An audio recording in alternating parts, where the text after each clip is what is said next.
Hey, what's going on there, guys? Nick here from Absolute MTG, and welcome back to another deck tech here on the channel. Today we're going to be taking a look at Standard Jeskai Black for the Battle for Zendikar season of Standard. So I was actually able to attend a preliminary Pro Tour qualifier at our local shop, and I was able to pilot this list to a first place finish, which was so awesome because I get another chance to play in the regional Pro Tour qualifiers, and I get yet another chance to play for the Pro Tour here. So I'm pretty excited about that, but I'm also excited to share this list with you guys because I actually really liked playing this throughout all the rounds that I played. So one interesting thing before we actually get to taking a look at the cards is that this list is not playing Dragonlord Ojutai, and that was just a meta decision based on me feeling that a lot of players would be playing Crackling Doom. So that's the reason why you don't see it, because Dragonlord Ojutai is kind of weak to Crackling Doom.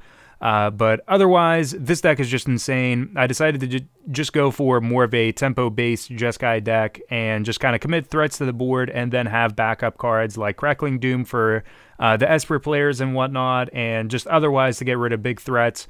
But also having some low CMC stuff like Wild Slash and Fiery Impulse, as well as Valorous Stance as well, to deal with a variety of different things in the format right now. So to start things off with our creatures, we have 3 Hangarback Walkers. So I really love Hangarback Walker. It was insane every single time I played it, except for whenever it would get Complete Disregarded. So that's the only time that it was a little bit awkward having to play through Control and them having their resource of just exiling it so I don't get the tokens. But otherwise, Hangarback Walker is just insane. You get to make it super big. Things to remember are against decks that could be playing Complete Disregard, you want to make it bigger than 3. And against players that are playing Abzan Charm, you want to make it smaller than 3 because you don't want your opponent to be able to just Abzan Charm it away. So there's a little bit of etiquette in how you play against different matchups with Hangarback Walker, but with some practice, you pretty much figure it out very quick. We also have 2 Dragonmaster Outcast. So this card is amazing in any of the drawn-out matches where your opponent's not just playing super aggressive.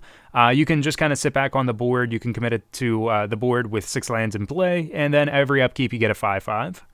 We have 2 Abbot of Keral keeps, so this card is great whenever you're just trying to hit lands in the early game. You never really play this card on turn 2. It's also just kind of like a mid to late game play, but on turn 3, I've cast my fair share of Abbots to just try to hit a land off the top. Sometimes it works, sometimes it doesn't. But ultimately, it's a great turn 3 play, or otherwise, mid to late game, if you draw it and you top deck it, you're able to just get another top deck off the top and potentially play another spell, or just hit a land drop off the top and conceal a little bit of information from your opponent if you have a land that you were going to play from your hand anyway. We have 3 Soulfire Grandmaster, so this card is great. I didn't really have an opportunity to cast a whole lot of stuff with the buyback on it. However, being able to buy back spells like Wild Slash and Fiery Impulse is just great. But the Soulfire Grandmaster is great against other aggressive decks because it has lifelink, and it also gives lifelink to your spells as well. So you can play back and forth there with gaining back some life against the more aggressive decks in the format. But it's just another 2-drop that we want on curve that we can just keep on hitting our opponent. The definite MVP in this deck is Jace Vryn's Prodigy. So this card allows you to buy back, or I guess otherwise flashback, like Snapcaster Flashback, your important spells in the deck, whether it's like Crackling Doom, a Wild Slash to get rid of a small guy, or even after you've sideboarded, getting another Transgress the Mind or a Complete Disregard against your opponent is just great whenever it's flipped. But otherwise, just on its front face side for Jace, being able to loot is great whenever you need certain things, like maybe you don't have as many land drops as you actually would have hoped for. Getting a looter effect in there also just helps you kind of filter out the cards that you don't need for certain matchups if you're playing a game 1, and ultimately just kind of accelerates you into the spots where you would actually like to be. And we have the 4 Mantis Riders, which is just the best tempo card that Jeskai has. Playing it on turn 3 and just bashing it for 3 every single turn while also having a blocker is just incredibly insane in this type of a deck. We're also playing 3 Gideon, Ally of Zendikar. I really wanted to jam a 4th one in here, but I really couldn't fit it, especially because I wanted to play like a lot of small cards like Wild Slash, Fiery Impulse, and Valorous Stance. But the Gideon is just amazing. There was one game where I actually got to ultimate 3 different Gideons because the game was just so super drawn out. But Gideon's amazing because it allows you to commit to the board a bunch of small dudes every single turn. Just gives you a 2/2 every turn, and against decks that are playing like Languish, Crux of Fate, and Hostilities, even if they wipe your board, you still have that threat on the table that's going to keep on putting more stuff out, and they can't counter it because it's already on the table, so they have to use something like Ruinous Path or Utter End, which could tap them out for the turn and allow you to actually play more cards and resolve cards that you actually wanted not to be countered. Now for the spells of the deck, we're playing 2 Wild Slash to be able to deal with some of the small stuff that our opponent's playing. It's mainly just kind of a countermeasure in Game 1 that you have for aggressive decks. You keep it in for Game 2 and Game 3 against like aggro decks, red deck wins, like a Tarka Red, stuff like that. We have 1 Fiery Impulse, which is basically in there for the same reason, but the Fiery Impulse can actually hit things like Mantis Rider if we're able to hit the Spell Mastery off of it, and it can even hit like a Shambling Event if your opponent animates it and you have Spell Mastery off of it as well. We have 2 Valorous Stance, which is more so for getting rid of cards like Anafenza and Siege Rhino than it is to protect our cards, but sometimes it is relevant if our opponent's using like a burn spell to get rid of something that we have. We can Valorous Stance and we can protect it for the turn. There was actually also an instance where I was playing against the mirror match and I had a big Hangarback Walker. My opponent had a bunch of flyers and I used the Valorous Stance to kill my own Hangarback Walker to produce a bunch of 2/2s because I had a Gideon emblem out. But produce a bunch of 2/2 flyers that could just block for the following turns. So there are some cool instances and plays that you can make with the Valorous Stance that allow you to just kind of get over your opponent because you killed your own dude, and in this case, like Hangarback Walker. We have the 4 Crackling Dooms, which is just like one of my favorite cards in this deck, if not just the best card in this deck, I think.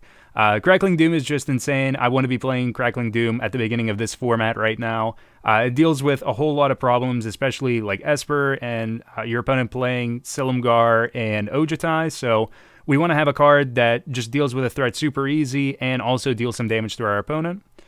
We have 3 Ojutai's Command, which is really insane whenever you think about it, being able to get back like a Dragonmaster Outcast, an Abbot to get a free exile off the top so you can play something, or even just getting a Jace Vryn's Prodigy back onto the table.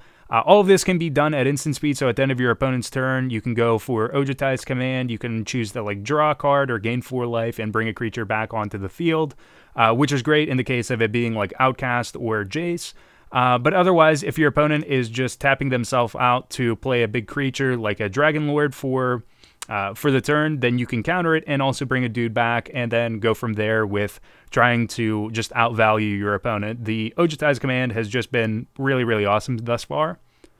And then we have 2 Dig Through Time. So the Dig Through Time is just the cream of the crop here because we're just playing so much stuff that's going to hit our grave. We have a bunch of fetch lands that we're playing that are going to interact with making our Jace flip. We're just going to fuel our graveyard. So the Dig Through Time is great because at instant speed at the end of our opponent's turn, we can just fuel our hand, or even during our turn, if our opponent is like tapped out for their turn, we can cast a Dig Through Time, assured that it actually resolves, find the pieces that we want, add them to our hand, and then go from there with trying to just out-tempo and just outvalue our opponent. So for the sideboard here, there are a lot of different things that I've chosen to actually incorporate for a sideboard strategy. First and foremost, we have the Complete Disregard. So we're playing 2 copies of it, and the Complete Disregard is insane whenever you're playing against cards like Hangarback Walker and Deathmist Raptor. That's the big reason why you want to have them, and you want to assure yourself that those cards are exiled and neither of them actually hit the graveyard and have any shenanigans with making tokens or recurring them or anything like that. But otherwise, the Complete Disregard is just an easy removal spell whenever you're playing up against other aggro decks as well. We have 1 Disdainful Stroke for any of the decks that are just playing an abundance of 4 CMC or greater cards. We have a Exert Influence, which is almost exclusively for decks that are playing things like Anafenza and also like Siege Rhino. So those type of decks, the Exert Influence is just awesome. You get to take one of their dudes, and usually there's a huge tempo swing from it, especially if you're on the play and on your opponent's turn 4, they play Siege Rhino. On your turn 5, you hit your land drop, and you're able to influence and actually take their Rhino that they just tapped out to play. We have 1 Dispel, which is good in a lot of different matchups, but the most useful and impactful one to have it in for is for any of the control decks, just being able to counter one of your opponent's counter spells whenever you're going to cast something assures you that you're actually able to resolve your card, and otherwise it can counter things like a Complete Disregard or an Utter End that would come down and get rid of one of your cards otherwise.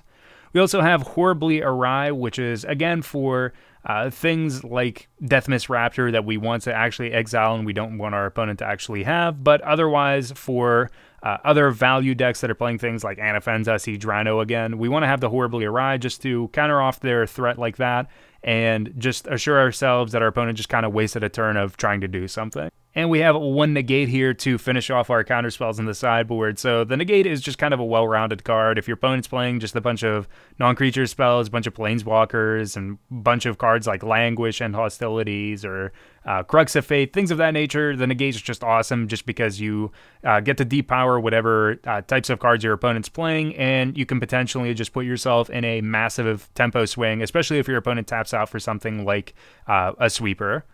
We have the 2 Transgress the Mind, which I chose to play over Duress, just because the Transgress actually will allow you to get rid of cards like Dragon Lord Ojutai and Silumgar, the Drifting Death as well. The Transgress the Mind is just insane for practical implications like that, where you just get to get rid of one of your opponent's actual win conditions.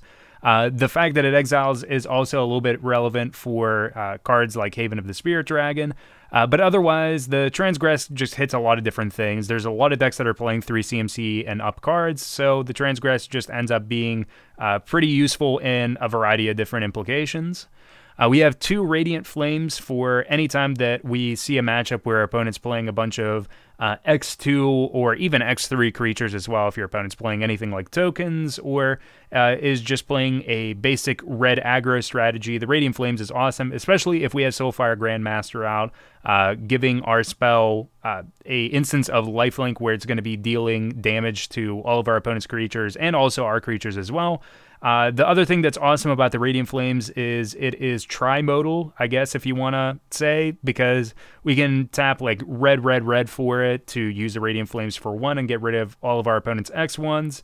We can also do it for a X value of 2 if we want to go for that, tapping red, red, and then like white or blue or whatever to keep one of our Mantis Riders alive. Or if we just don't care, we can go like red, blue, white, or red, blue, black, or any combination of our 4 colors that we're playing in the deck here, and we can just get rid of all X3s on the board. Basically, what I'm saying is it's a great, almost Anger of the Gods that we have that is tri-modal, which sometimes ends up being relevant. We have 1 Roast, which is just kind of mindless removal for non-flying creatures that we might encounter, and if our opponent's just playing like a creature-based deck or just value creatures. And last but not least, we have 3 Surge of Righteousness in the board, which is basically just a meta choice because Atarka Red is just running around very rampant right now. It's just better than Erishin Cleric right now because the Atarka Red deck doesn't care whether you gain 3 life or not because they're just going to deal a massive, massive amount of damage in 1 turn, and usually that 3 life doesn't matter whatsoever, especially because they're going to be trampling over.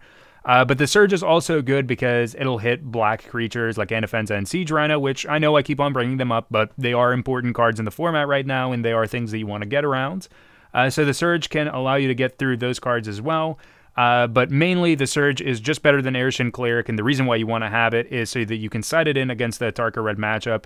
If they get trigger happy and they fire off and just want to deal as much damage as possible and you have the mana open, you can punish them with Surge and also gain some life back off of it as well, and you can just pretty much murder their game plan because they usually got like at least 2 for 1, if not 3 for 1 off of the Surge.